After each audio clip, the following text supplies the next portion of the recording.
Bonsoir à tous, bienvenue si vous nous rejoignez sur France 24. Vous êtes au cœur de l'info. On est ensemble jusqu'à 21h, heure de Paris. Voici les titres de ce vendredi. Nouvel ultimatum de Donald Trump au Proche-Orient, alors que le Hamas examine toujours le plan de paix proposé par Donald Trump en début de semaine.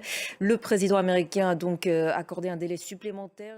Pendant ce temps, nouvelle démonstration de solidarité avec les Palestiniens en Europe, notamment en Italie, où plus de 200 000 personnes ont manifesté dans tout le pays en soutien à la flottille humanitaire pour Gaza, flottille dont le dernier bateau a été intercepté par l'armée israélienne.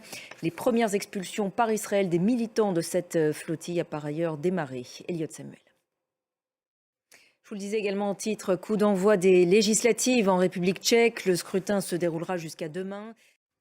La Russie, accusée d'ailleurs d'ingérence dans ce scrutin en République tchèque, notamment via des opérations de désinformation, multiplie les provocations ailleurs en Europe. Nouveau survol du ciel européen par des drones russes en Belgique, mais également en Allemagne, où le trafic à l'aéroport de Munich a dû être suspendu la nuit dernière avant de reprendre ce matin. Les détails sur cet incident avec Axel Simon et Lisa Kaminov. Dans l'actualité politique en France, maintenant, le Premier ministre Sébastien Lecornu a multiplié les consultations politiques ce vendredi, recevant les socialistes, les écologistes, le Rassemblement national.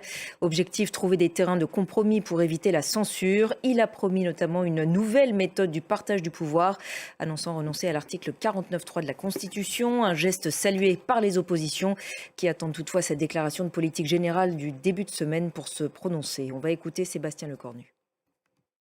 Aux États-Unis, on est dans l'attente du verdict dans le procès de la star du hip-hop P. Diddy. Attendu comme le Messie par ses fans à travers le monde, le nouvel album de Taylor Swift a été dévoilé aujourd'hui, intitulé The Life of a Showgirl.